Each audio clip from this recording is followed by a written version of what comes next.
Joulupukin kuuma linja, lumiukko ja Samu Sirkan joulutervehdys ovat olennaisena osana suomalaista jouluperinnettä. Niin ovat myös joulukalenterit, kuten suuri ja mahtava joulukalenteri. Itselleni se rakkain ja tärkein joulukalenteri kertoo hahmosta, joka seikkaili yhteensä 6 eri joulukalenterissa, 2 spin-off-sarjassa ja vielä elokuvassa. Tonttujen tonttu, Tonttu Toljanteri. Tonttu Toljanteri on Kunto Ojansivun esittämä hahmo, joka teki ensi esiintymisessä vuoden 1998 joulukalenterissa Tonttu Toljanterin joulupulma. Hahmon loi Ylellä työskennellyt dramaturgi Annukka Kiuru. Toljanterin taustalla on oikea ihminen, perheenisä nimeltään Toljander. Ennen kuin joulukalenterin aihe keksittiin, Toljanderin perhe vieraili Kiurun luona. Perheen isälle sattui ja tapahtui. Hän esimerkiksi tönäsi grillin kumoon niin, että makkarat lensivät kukkapenkkiin ja survaisi tuliaiseksi tuodut kuivakukat murusiksi. Puolison koaltaminen sai lopulta vaimon tokaisemaan, että on se niin tonttu tuo Toljanteri. Kiuru muisteli Ylen haastattelussa. Toljanteri tonttuileekin todenteolla ensimmäisessä joulukalenterissaan. Se on tuhonnut pullakranssin, sotkenut himmelitontun oljet ja syönyt kaikki makeiset. Ei joulutalkoista tule yhtään mitään, ellei joku pidä häntä silmällä. Niinpä joulupukki palkkaa Toljanterista itselleen henkilökohtaisen apulaisen. Mutta se ei mene kuin Strömsössä. Kuulehan Toljanteri. Niin. Oi, kehvatsu ja mavon silmä.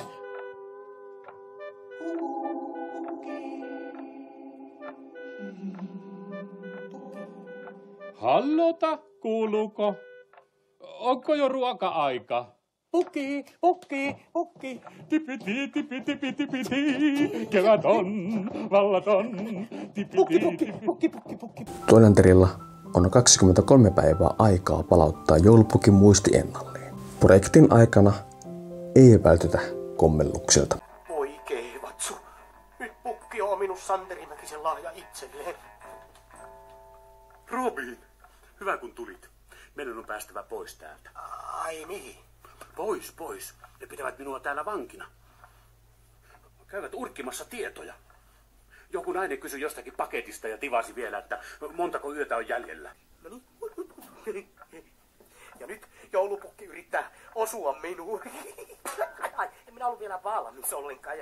No elää nyt. Varmaan ei olisi osunut, jos minä en olisi. Ja nyt tämä ei ole enää yhtään kivaa leikkiä. Lopulta pukin muisti palautuu tavalla, jolla se lähtikin ja joulu saadaan pelastetuksi. Tonttu Toljanterin joulupulma on kaikista Toljanteri-sarjoista yksinkertaisin ja kevyin. Jaksot ovat kuin pieniä sketsejä, jotka vievät tarinaa eteenpäin. Sarjan aikana tavataan muitakin tutuksi tulevia hahmoja, kuten Vienänen Kuopion osastolta, sähkömies Tonttu ja lääkäri Lettu. Toljanterin mielitietty. Heihin ei kuitenkaan syvennytä sen tarkemmin, vaan pääpaino säilyy Toljanterissa ja joulupukissa. Seuraavaksi ei tullut uutta joulukalenteria, vaan spin-off-sarja, Tonttu Toljanterin tarinoita. Iskä nukkuu. Tuli vaan muistuttamaan, että maanantaisin marraskuun alusta lähtien tulee semmonen ohjelma Pikkukakkosessa, jota nekin voi ihan rauhassa katsoa. Siinä yksi aika viksu tonttu seikkailee. Joo. Ei tässä sen kummempia. Jatkakaa. Pöröpiilo, täältä tullaan. Tässä 10-osaisessa sarjassa seurattiin Tonttulan arkea. Mukana oli myös pari uutta hahmoa, Hilda Häkkyrä ja Tietokone, joista molemmat ovat hyvin ärsyttäviä. Sarjan ansioksi voi lukea ainakin tämän bangerin biisin. Apua, housu palaa, apua, housu palaa, apua, housu palaa, apua, housu palaa. Mutta mikä hätänä? Yo, rap! Apua, housu palaa, apua, housu palaa. Hip hop!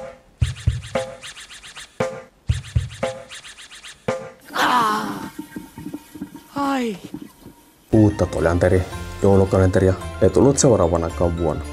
Vuonna 2000 julkaistussa Tonttulan elämää-sarjassa palattiin jälleen Tonttulaan 10 jakson verran. Itse en muista tästä sarjasta juuri mitään, mutta on siinä yksi hyvä puoli. Viimeisessä jaksossa Hilda lähtee Kiinaan. Pahaksi onneksi Hilda tuli takaisin Toljanterin toisessa joulukalenterissa Tonttu TV. Hildan mielestä, kenenkään muukaan, lapset villiintyvät liikaa Tonttu TV:n lellun mainoksista. Niinpä joulupukki aloittaa uuden ohjelman Tonttu TV:n juontajana Tonttu Toljanteri. Hänen pitää viihdyttää lapsia, mutta ilman että sanoo sanaa joulu. Idea kuulostaa ihan hauskalta, mutta joulukalenterit sijoittuvat yleensä jouluun. Lopputuloksena onkin irrallinen kokoelma sketsejä, jotka eivät vie juonta laikaan eteenpäin. Onneksi tämä hössytys loppuu viimeisessä jaksossa. Mitähän tuolle tekisin? Pukki tuli studioon väkisin. Onko täällä kilttejä tonttuja? Katsotaanpas mitä täältä löytyy.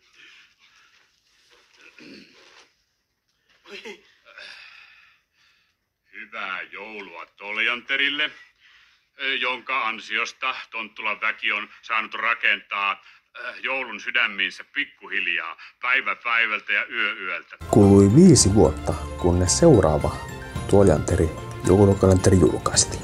Muorin töissä vuonna 2007. Nyt joulupukki ei ole pulassa, vaan joulumuori, joka on sairastunut unipöpöön. Unipöpö. Yli 500 vuotta ylitöitä tehneiden tonttujen tauti.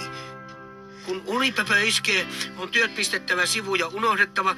Tärkeintä on saada pöpöön sairastunut tonttu pysymään joutilana ja nukkumaan syvää rauhaisaa unta vailla korviin kiirivää hätäilyä, huolta ja hössötystä.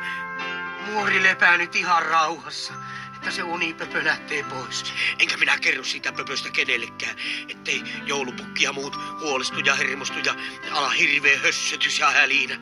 Ja kyllä minä hoidan muorin työt. Ensimmäiseen joulukalenteriin verrattuna juoni on monipuolisempi. Toljanteri ei tuuraa pelkästään muoria, vaan mukana on muitakin hahmoja, jotka kuljettavat tarinaa eteenpäin. Sikuriina on pikkumuorikoululainen, josta Toljanteri koittaa parhaan kykynsä mukaan kouluttaa muori. Silmätunturin Selma on taas uusi muori, jonka Toljanteri palkkasi epähuomiossa tonttutärskyjen kautta. Tämä aiheuttaa kolmiodraamaa Toljanterin ja Letun välille. Kuule Lettu, osaatkohan sinä sanoa, että mitä tarkoittaa tonttutärskyt? No, että sinä haluat sopia tapaamisen jonkun sinulle erityisen tontun kanssa. Vaikka niin kuin nettitontun kautta. No, vaikka sitten niin.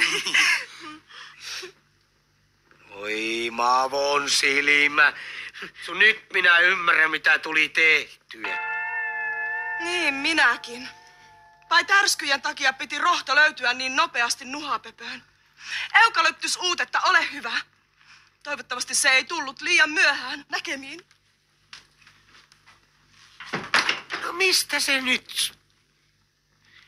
Voi Mavon silmä. Sitten on vielä Sääntösakari, joka on varsinainen pilkun. Muori päättikin kattaa ne sämpylät tänne Tonttulan puolelle. Kuka puhuu? Toljanteri, tämmönen ihan pikkunen tonttu vaan. Sääntösakari, ylimmän tonttukomission tarkastaja, ihan jetsulleen. Suuresta hahmokavalkaadista huolimatta tarina pysyy hyvin kasassa ja kaikki juonet saavat ansaitsemansa ratkaisunsa lopussa. Toljanteri jatkoi samalla tyylillä 4. joulukalenterissaan Oikean joulun salaisuus. Muorin ja Pukin mielestä joulu pitää uudistaa, joten he ovat palkanneet avukseen konsultin. Toljanteri ottaakin ensimmäisenä vastaan tulevan ihmisen hoiviinsa, mutta hän ei ole konsultti, vaan Kalle Konniainen. Yhdessä isoveljensä Kärppä Konniaisen ja äitinsä Kylli Konniaisen kanssa kolmikko aikoo pilata koko joulu.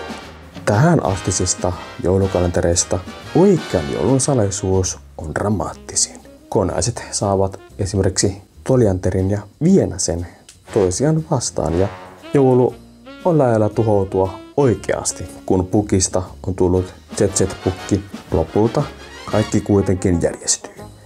Kun kilttiys voittaa pahan ja oikeakin konsultti myöntää, ettei edes halua muuttaa koko joulu. Oikean joulun salaisuus oli niin onnistunut, että uusi Toljanterin joulukalenteri nähtiin jo seuraavana vuonna. Tuhma ikä.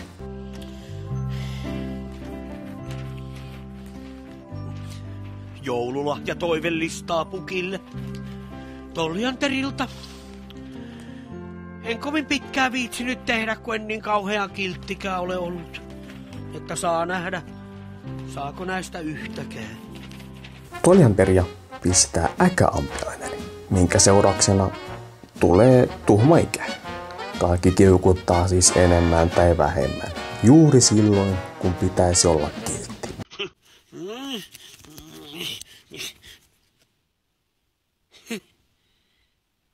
Jaaha. Että tämmöisten punatulkkujen takia, kun minä tässä heräsin sitten näin aikaisin. Minä olisin halunnut paljon jännempiä kuvia. Minä vaadin tästä korvauksen. Tällä kertaa uusin hahmoina on Tuulikki-tonttu, jolle Toljanteri yrittää olla kuin isoveli, ja Metusalem, Sääntösakarin kaukainen sukulainen. Toljanterin näyttelijä Kunto Ojansivu tekee joulukalenterissa myös kaksoisroolin Nuuttina. Hän on aivan Toljanterin näköinen, joten Toljanteri käyttää Nuuttia sijaisenaan. Näin kukaan ei saa tietää, että Toljanterilla on tuhma ikä. Kahvitkin keitin. Minä en tykkää kahvista. Kun minä en tykkää kahvista, niin minä en juo! Totuus tulee lopulta ilmi ja Toljanteri saa joululahjoja tuhmajästä huolimatta. Oikean joulun salaisuudessa ja tuhmajässä paketti pysyy hyvin kasassa. Monista näyttelijöistä ja sivujuonista huolimatta. Viimeiseksi jääneessä Toljanteri-sarjassa Toljanteri tonttien tonttuna ei niinkään. Toljanteri innostuu mestarietsivän käsikirjasta ja saa kiinni epäilyttävän hahmon Tonttulassa. Kyseessä on Juuli, tonttujen tonttu, joka vahtii, että tontut käyttäytyvät kiltisti. Niinpä Juuli palkkaa Toljanterista tuuraajan itselleen. Eikä aikaakaan, kun pesti nousee Toljanterilla päälle. Tämähän on taivaallista. No, enpä tiedä yhden jälkeen, että... Tervetuloa taloon. Korvatunturi on saanut ansaitsemansa leipurimestarin. Onnea teille. Voi mavon silmä.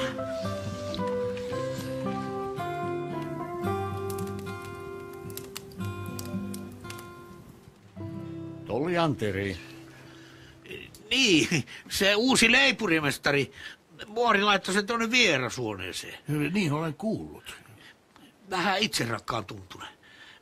Että minä en oikein tiedä, että miten sitä laittaa merkintöjä, kun sillä on semmoisia ihmeellisiä ilmeitä. No, ei pukikirjaan kirjata kenenkään ilmeitä taikka arvauksia luonteenlaadusta. Tekoja vain. Sinun on tarkkailtava uuden leipurimestarin touhuja samalla tapaa kuin muidenkin. Ilmeitä. Niin kai sitten. Ideana juoni kuulostaa hauskalta, mutta käytännössä se ei oikein toimi. Sarjassa on niin monta hahmoa sekä sivujuonia aina pukikontrista ties mihin, ettei paketti pysy kunnolla kasassa, vaan ne leviää käsiin. Tämän jälkeen uusia Toljanteri-sarjoja ei enää nähty. Vuonna 2003 julkaistiin kuitenkin elokuva Tonttu Toljanterin joulumieli. Pukki haaveilee eläkepäivistä ja vitsailee siitä, että Toljanteri korvaisi hänet. Eikä se joulupukkikin haaveile eläkepäivistä näin kesken kiireisimmän joulun valmistelun. No mikä ettei. Mikä se olisi joulua odotellessa? Laiskotelle ja lepäille.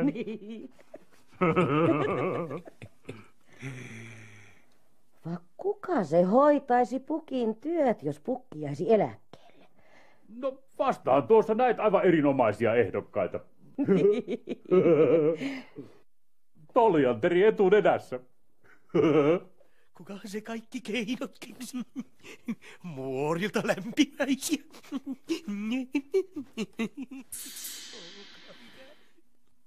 Toljanteriko? Seurailepa sinäkin tarkkaan hänen touhuja. Siinä on vasta tonttujen tonttu. Pukin puheet ottaa kuitenkin todesta Kyjärven partiotonttu Korvanen. Hän sekoittaa posteljonin hakijan ja eläkkeelle jäävän posteljonin kirjeet sekaisin ja saattaa Toljanterin huonoon valoon. Lopuksi kaikki toki järjestyy ja Korvanen saa ansionsa mukaan. Annatko sinä minulle lahja?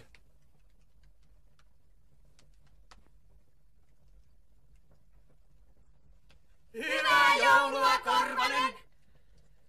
Mitä? Että hyvää joulua! Jos olisi pitänyt valita Tonttu TV:n ja Joulumielen välillä, valitsisin Joulumielen. Enää uusia Toljanterisarjoja ei voisi edes tehdä, sillä Toljanterin näyttelijä Kunto Ojansivu menehtyi 23. kesäkuuta 2023 pitkäaikaisten sairauksien uuputtamana.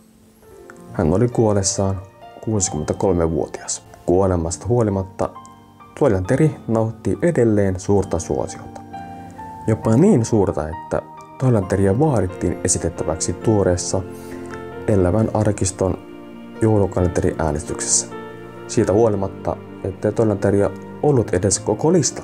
Yleltä vastattiin sanoen, että Yle Areenassa on katsottavissa 2 Toljanteria. Toljanterin joulupulma ja Toljanteri vuoden töissä. Tosin vain 30. marraskuuta 2025 asti. Kuka katsoo joulukalentereita marraskuussa? Jos SUP esittää joka joulu joulukalenteria, miksei Yle voisi esittää joka joulu Toljantereita? Ylelle voi kuitenkin esittää ohjelmatoiveita osoitteessa, jonka olen linkannut tämän videon kuvaukseen. Täytetään se siis Toljanteritoiveilla. Sillä onhan Toljanterilla Sydän puhdasta kultaa, minä tiedän.